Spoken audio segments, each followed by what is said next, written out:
Yes, thanks. I'm back again, and on the last upload I talked about adjusting the right pickup heights on my Epiphone.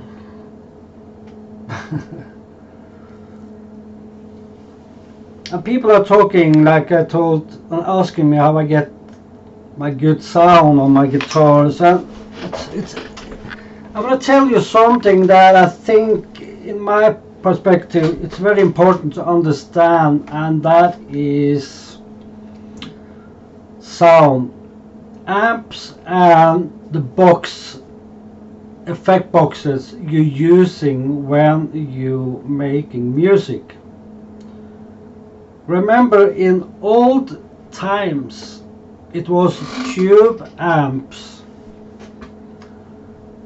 They used two types of amp. They used a clean amp for clean playing,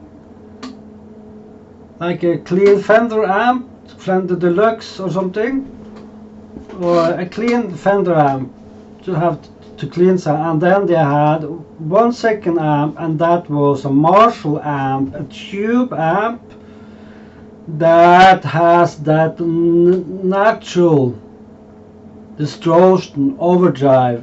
When you turn up the gain, you get that fuzzy tone,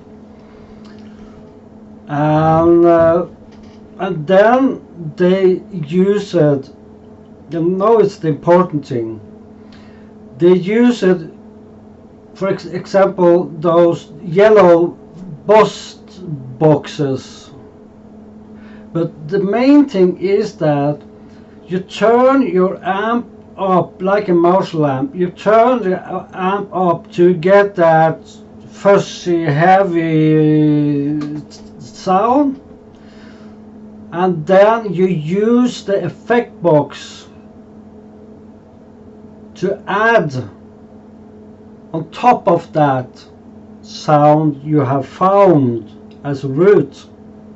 The effects box shall never be the main sound. If you see my point, you shall use the power, the push, everything you have in the amp in the bottom, sorry, and then you use the box to just add and lift it.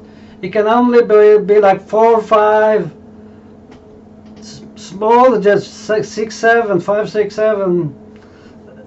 Not full all the way up, because if you have to turn the box all the way up, you haven't pushed the amp hard enough. If you see my point, that's the way I'm thinking, and that's the way they were used in the older day. It was used to just lift up the sound to get that little extra push, you know, and then people, you know, after a while, remember that the amps and the boxes was made at the same time that older days, and they fit together with the amps that was on the market that time, early time. Later today, they are like using a tube screamer together with a tube amp, and I said that's wrong, because a tube screamer shall be used on an amp that have no tubes to make it sound like a tube amp.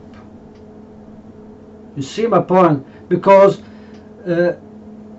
today is different types of amps. It's tube amps and it's non-tube amps.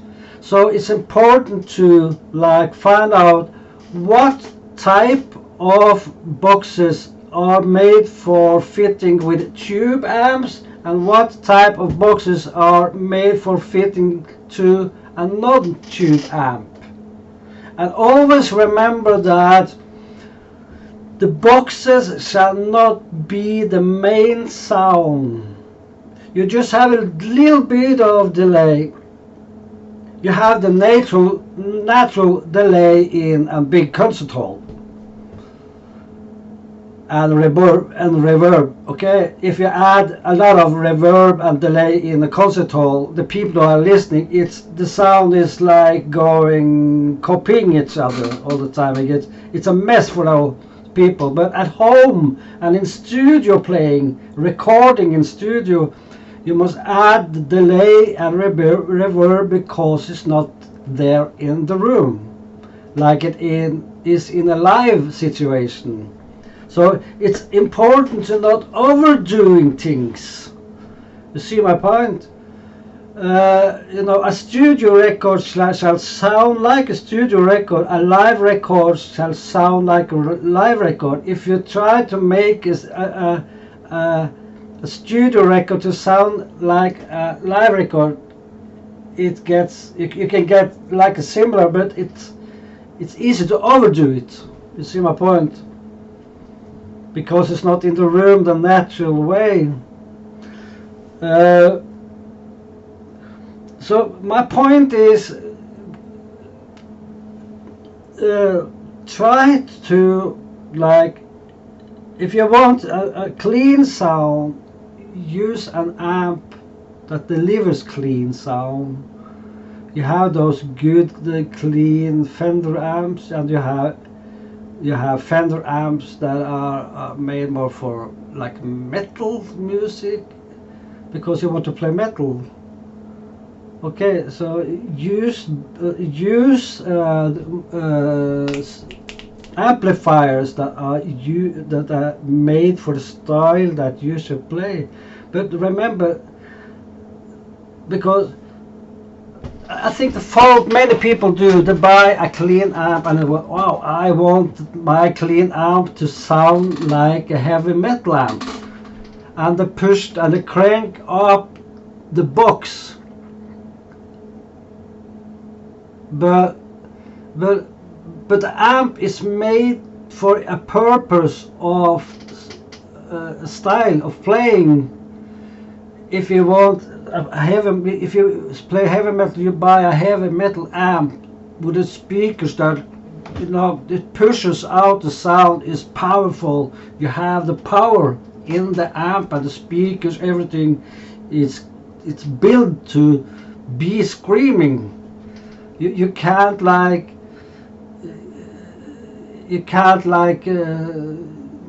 do that with a box. You can simulate it in a way, but you don't get the whole spectrum from the treble, the mid, everything. If you use a tube screamer on a let's say a Marshall have a good mid-range sound. If you use a tube screamer on a tube amp, you get too crispy. The tube screamer ruins the ordinary sound that's in the Marshall amp, so it gets too crispy. You lose the mid-range. It gets not. You want all the frequencies. So if you try out boxes, you can feel that you have a good sound in the amp, and as quick as you add the box, you feel, now it gets thin. I loosened something here, So it's so important to find out what fits with tube amps and what fits together with non-tube amp. And as I told you earlier, that if you should play like a clean blues, good, you can hear the notes crispy and clear. Use clean amps like high watt. It's the cleanest amp you can have. David Gilmour used the high watt because it had that fantastic clean sound in the bottom, but it had gain also. You can turn up to get a little bit crispy, overdrive-ish, but if you want that more like CC Top / C style, heavy metal style, you you choose a Marshall because it has the power, so you don't need to push everything, simulate everything with a box. You see my point? It was in the amp, so you just had to take the yellow Boss boxes and just give it a little bit of lift, to get it to the next level. Just add a little bit. It's already there. So I remember when I started playing guitar, I had like a Fender amp and a 50-watt Fender amp, and I wanted to like play heavy metal, and I buy the boxes, and I turn it up all the way, and it was screaming, like that,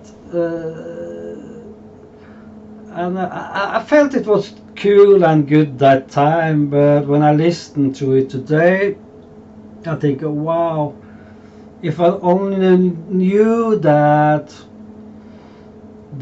it's not the box that you make the sound, it's the amp, because it's there. That's where the power is. That's where the push is. That's where the speakers is. That's where the modulation. Everything is in the amp, and every amp has a sweet spot.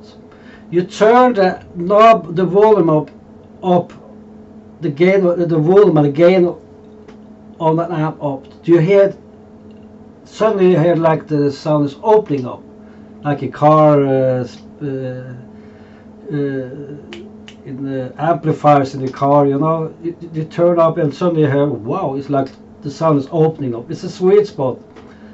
And the same with bass, treble, mid-range. You turn it up, suddenly you hear the difference. It suddenly like open up at that spot. That's a sweet spot. And same with reverb, the same with. And when you have all those things together, then you take the master volume and get the output you want. You see my point?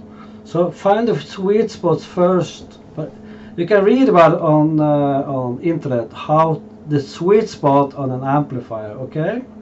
And you can read about what kind of boxes fits together with a tube amp. Use time. But now you see my point. I have given you some reference points and some advices now that you can work further on it. But when you get the sound you want, if you like, I'm sitting home at gym. I don't play in a band. I only sit home and have fun with my guitars. I have a big crowd out there. I have a lot of friends all around the world. I have connection with my fans, and I guess that's better than standing on the stage because they are down there and I'm up here. But so for me, it's fantastic to play on YouTube. But enough of that. Yes, is there something more I want to tell you?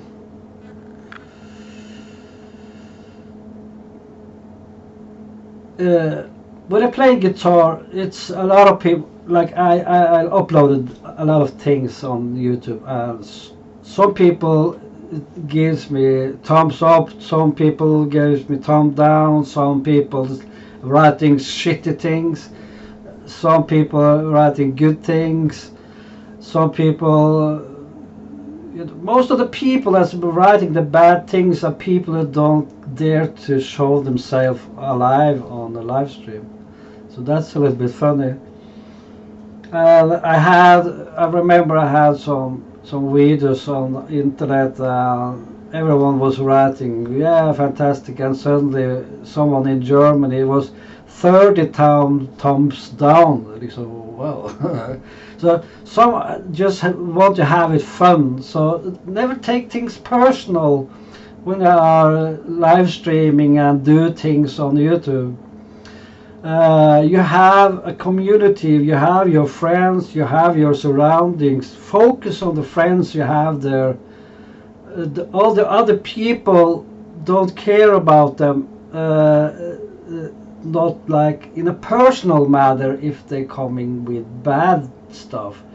If they are visiting your channel, just be happy because they visit you, no matter what they are doing there. So don't take things personal. I also have another friend on YouTube, and he's telling me sometimes it's you should not have upload that video. I know you can do it better, and and I like that because I like when people are honest to me and telling me that it's like a creative criticism, and that's a very important thing also. So criticism is not always a bad thing. It can push you to get better also, because if it wasn't for all the bad comments, I guess I hadn't been that good that I have been. I'm not trying to lift myself up, but